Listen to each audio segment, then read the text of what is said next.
Do you ever find yourself bored, mindlessly scrolling through your entire game library, unsure of what to play? I'm sure you have at some point. After enough time, you probably decided to just replay something or maybe hop on a multiplayer game. But maybe, you instead decided to pick up a random game from your library, and by sheer chance, it led you down a rabbit hole far more entertaining than you could have imagined. Well, that's exactly what happened to me, and that rabbit hole goes by the name of OneeChanbara.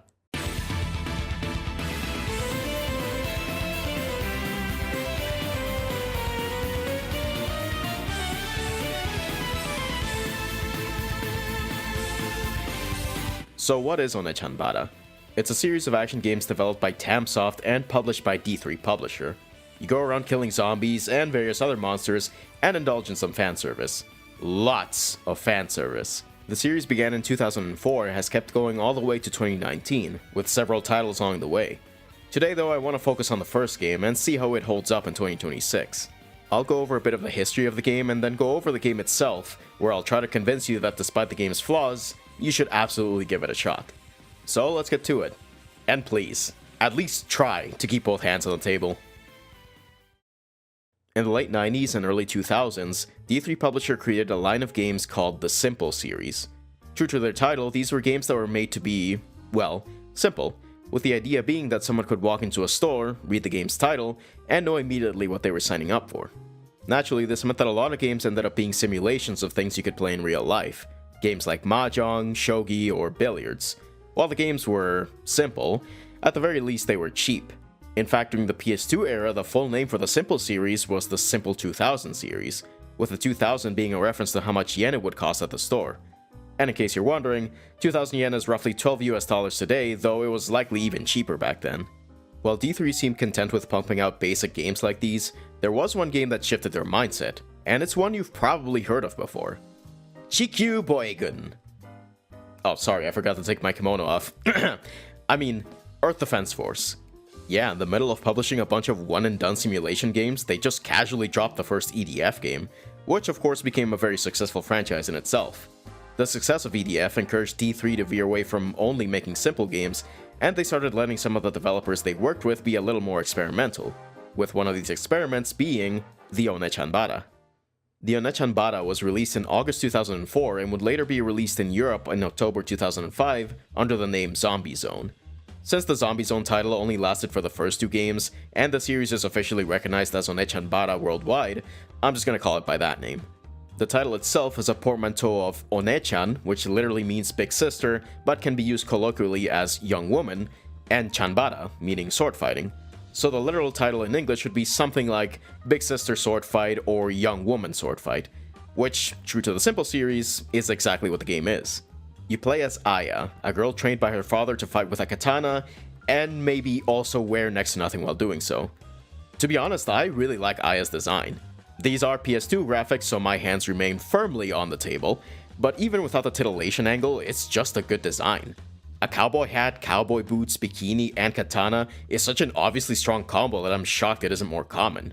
The only equivalent I can think of is Shura Kirikagure from Blue Exorcist, but even then she's missing the cowboy motif. This kind of design needs to be more common, seriously. Still, a good design doesn't mean much if the rest of the game isn't good, so how is that? Well, let's go over the basics. Your sword attacks consist of a short slashing combo, a launcher, a stinger, and a wide horizontal slash that pushes enemies away. You can also use an EI slash, a slash done right after drawing one sword, which has a wide range but takes away some of your health for using it. If you time your attacks just right, you can increase their damage, speed, and their reach, which is indicated by a large gust of wind every time your attack connects with an enemy. Using these attacks builds up two meters, your Berserk meter and your sword cleanliness meter.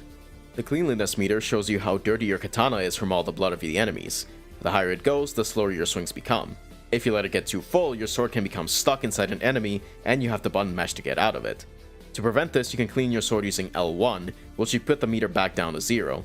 This does lock you in place for about a second though, so if you want to clean your sword while staying mobile, you can also press L1 after certain attacks, or right after dodging to lower the meter much faster at the cost of only lowering a portion of it. The Berserk meter indicates how close you are to entering the Berserk state. Once it's activated, your attacks become stronger and your movement speed is faster, but your health slowly gets depleted.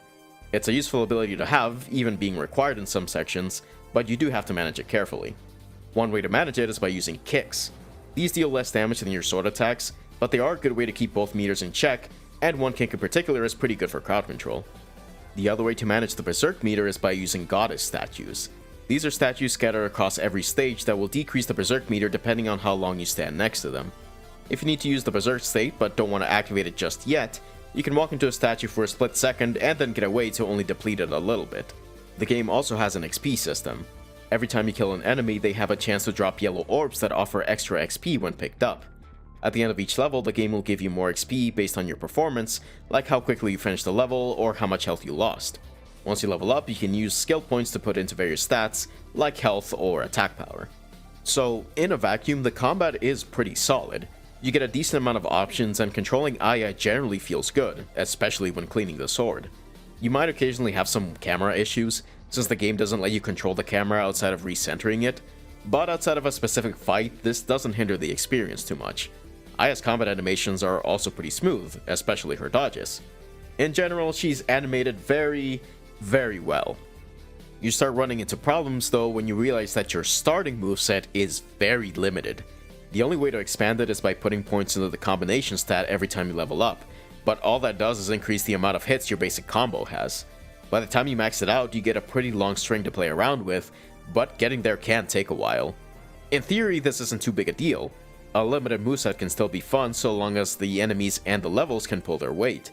Except, well, you'll see. Every level has the same structure. You kill enemies while looking for keys to open up different doors until you eventually reach the boss. As you progress, you can find items that can help you out, like crystals that restore your health, boost your damage, or increase your movement speed, along with a pendant that makes you immune to enemy attacks. These have their own carry limits and can't be obtained any other way, so you have to think carefully about when to use them. Using too many does penalize you at the end of the stage though, so keep this in mind if you're grinding XP.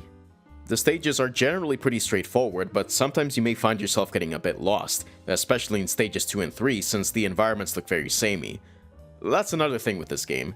Because it was made on a budget, the level design is very economical, so to speak. Stage 1 is in the city streets, Stage 2 is in a large hospital, Stage 3 is in the same hospital from Stage 2 but with a couple new rooms, Stage 4 is the same city streets from Stage 1 but with 2 new areas, Stage 5 is in a large cave, and Stage 6 is in that exact same cave with like 1 new room. So yeah, you're gonna see a lot of the same scenery. Stage 2 and 3 are easily the worst, since the hallways all look identical to each other, making it easy to walk into the wrong room and forget where you are. Once you've played the game enough times, you can navigate them without any issue, but your first time through, it's probably gonna feel pretty bad. The other big issue with the game is the enemy variety, or rather the lack of it. The bulk of your kills are going to be against zombies, which move pretty slowly and can take a while to even try to take a swing at you. The only zombies that are a mild threat are the nurses and the cops, since both of them can shoot projectiles at you. They do have some pretty clear sound cues when they're about to fire though, especially the cops, so you generally shouldn't have too much trouble. There's also a few giant enemies in the last 2 stages, as well as these black bug looking things, but they're also not that scary. The only enemies that really stand out are these brown Wicker Man looking guys, since the only way to kill them is to be in Berserk state, and the game really likes to lock you in rooms with them. They're really slow and aren't a threat by themselves, but having to spend a lot of time building up your meter does open you up to making more mistakes. Still, for a lot of the game, you can get away with just mindlessly button mashing to make progress, which makes the limited moveset all the more of an issue. When it comes to bosses, they're alright. Their designs are serviceable enough, and fighting them is generally okay, but sometimes their attacks can be so fast that reacting to them is almost impossible, so the best way to engage with them without taking too much damage is to slash a few times and back away. The Stage 2 boss is especially guilty of this. The bosses also get reused a lot. The Stage 2 boss gets reused in Stage 3, and nearly all of them get reused in Stages 5 and 6. The best boss of the game is definitely the final boss, who has some pretty deep ties to the game's story, so let's talk about that for a minute. The story goes that Aya's father was killed by Aya's half-sister, Saki, and her army of zombies. Aya sets out to get revenge and eventually learns where Saki's hideout is. After reaching her, Saki explains that she killed their father out of jealousy. Their father was abusive towards both Saki and her mother, to the point where the latter eventually deteriorated physically and mentally. After abandoning Saki, he started a new family with Aya's mother, where he became a lot more gentle. Saki became furious at how much better he treated this new family, so she killed him as a form of revenge. Saki also reveals that she set up a ritual to bring her mother back to life, and the last thing she needs to complete it is the heart of a living relative, meaning Aya. So now the two siblings fight it out, one to avenge her father, and the other to avenge her mother. The setup is cool and all, but it suffers a lot from presentation. If you thought the footage in the background was slightly boring, that's because it is.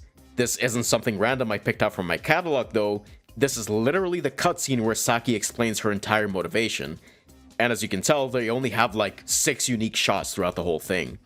The actual arena where you fight Saki looks pretty nice, but man, the act of watching this cutscene was slightly painful. Saki as a boss is okay. She has the exact same moveset as Aya, but she can also call zombies to help her, heal a small portion of her HP, and shoot a projectile with her side slash. While it would be easy to complain about reusing assets, I think this is one case where it's completely fine. These two girls were trained by the same man after all, and their body types aren't too far apart, so it makes sense they would have the same skill set. My only real issue with this fight is that because the arena is a bit small, the camera can sometimes move in weird ways, but otherwise it's a good fight. After beating Saki, she has a final conversation with Aya where she regrets fighting since Aya is the only family she has left. As soon as she draws her last breath, the game fades to black and that's it, the game's done. Yeah, it's a pretty abrupt ending, kinda like my videos. It would have been cool to see what Aya did after this, if she decided to complete the ritual using Saki's heart, or if she walked away, but I get the feeling that the dev team ran out of time and or budget to make a more fleshed out conclusion. Besides, that's the kind of thing sequels are for, right? Once the game is done, you unlock hard mode, and beating that earns you violent mode. All these modes do is increase the enemy's damage and health, so they don't really change how you approach the game at all. The real endgame is in the quests. These are essentially challenges you can complete in every stage that give you rewards for completing a certain amount of them. Some of these quests are pretty simple, like finishing a stage in low health or using your EI slash a certain amount of times. Others can be a bit more tricky, like beating every boss under a certain amount of time, or completing every stage without taking damage from enemies. Good luck dealing with the cops and nurses if you do that last one, by the way. But if you really want to have fun, try doing this quest, Genocider. The objective is to kill every single zombie in every single room you visit. Keep in mind though that zombies respawn every time you visit a room, meaning that you have to kill every zombie in every room every time you visit a room. That's pretty bad by itself, but what makes it especially bad is that Aya will immediately go through a door if you get close to it, so if you're doing this quest and accidentally walk too close to a door, you gotta start over. Enjoy doing this in the narrow corridors of stages 2 and 3. It isn't stressful in the slightest. If you do decide to do these quests, there's 2 kinds of rewards you can get. 3 wallpapers that you can cycle through in the main menu, and the real treat, 3 costumes for Aya. These are mostly just recolors of her default outfit, but they look pretty good, so I personally think it's at least worth it to try getting them. Aside from this, the only other thing to do is to grind XP in survival mode, where you fight waves of zombies in one section and then fight a boss in another. Rinse and repeat until you either die or get bored. You do get a costume for maxing the final stats, so, well, there's that. That's pretty much everything for OneeChanbara, but there's one more thing we should go over. In June 2005, D3 released the OneeChan Blue, an updated version of OneeChanbara. Think of it like OneeChanbara Fez. It's basically the exact same game, but with some extra content. The main thing is the addition of 2 new characters. Riho, who was a sort of mascot character for D3 at the time, and her little sister Makoto. While they both have some unique animations, they do borrow a lot from Aya's moveset, so if you're used to playing as Aya, picking up these 2 will not be a problem. While they do go through the same stages as Aya, they do have their own monologues at the beginning of every stage, so their stories are completely disconnected from Aya's. And of course, they're both animated very well. Aya herself also got a redesign, which is pretty cool. It's not as skimpy as her OG outfit, but I think the cool factor more than makes up for it. Plus, you can still play with her original outfit and its variants if you import a save from the original game. Nice. While the gameplay is largely unchanged, there are 2 nice quality of life changes that I feel are worth mentioning. The first is that the minimap on the upper right side of the screen now shows you how many enemies there are and has a yellow dot showing you where to go. That dot isn't going to do much for you if you've already played the game as much as I have, but for the first time players, it's a huge help. The other change is that now, the game will ask you if you want to go inside a room every time you approach a door. This means that doing the Genocider quest is now way less stressful, since you don't have to worry about accidentally messing up your run by getting too close to a door at the wrong time. The only other change I found is that the arena and survival mode got changed. I'm not sure why, and it doesn't really affect the mode, but I figured I'd bring it up. That's basically it for OneeChanbara. After everything we've seen, there's only 2 questions left to answer. Why do I like this game, and do I recommend it? For that, I think I'll have to do some explaining. See, I really like unlockable costumes in games. I'm someone who put 100 hours into Stellar Blade back when it came out, and even made a whole video about it, and a large part of why I enjoyed it so much is because of how vast the character customization was. Hell, I even think that most games don't come anywhere close to the amount of freedom Stellar Blade gives you in this aspect, let alone action games, and the industry really should take notes on how to incentivize players via unlockable cosmetics. The point is, I take character customization pretty seriously, so I'm willing to put up with a lot if the carrot at the end of the stick is a cool costume. This isn't my only reason for liking the game, of course. I think that the combat can be fun once you leveled up enough, and while some of the quests can be pretty tedious, I did enjoy doing some of them. I'm just trying to illustrate that my reasons for liking this game might be a little unusual, which leads me to the second question: do I recommend this game? And the answer is yes, but with an asterisk. I don't think it's controversial to say that most action games are at their best in their repeat playthroughs. For example, you can play Devil May Cry 3 once and still have a satisfying experience, but because of how the upgrade system works, you really should play it multiple times to get the most out of the combat. Well, OneeChanbara is the most extreme example of this idea I've ever seen. Because your starting moveset is so limited and it takes a while to access all your attacks, the game doesn't really start to get good until you've put some time into it. I genuinely think that if you only play this game once, not only are you not going to get the most out of it, but you may end up disliking it. I know it's a tall order, but if the game interests you, I'd highly recommend you take your time with it and try to experience as much as you can. You may not see what I see in the game, but it's at least worth a shot. I would suggest playing OneeChanbara instead of the original though, since they're literally the same game, but OneeChanbara has more content. If nothing else, you'll at least get to stare at some nice assets for a while. OneeChanbara left a big impact on D3 publishing. Its success proved that Earth Defense Force wasn't lightning in a bottle, and that letting developers experiment a little could lead to great results. They would continue to publish games on the simple side, but occasionally they put out something more out there, like the maid uniform and the machine gun, which... Okay, I only played this a little bit to get footage, but it actually seems pretty cool. Let me know if you want to see me talk about it, because I am pretty tempted to put time into it.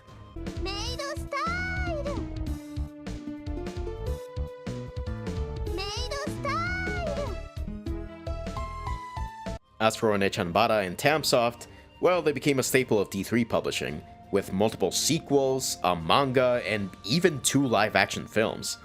In 2019, they released OneeChanbara Origin, which is an entire remake of the first 2 games, completed with updated gameplay and a new graphic style. It looks cool as hell, and I'm excited to get to it eventually and to check out some of the side stuff. But for now, that's it. I'll get around to playing OneeChanbara 2 and eventually probably make a video on it too. Now if you'll excuse me, I gotta go do some wrist exercises. My hand is tired from practicing my combos too much.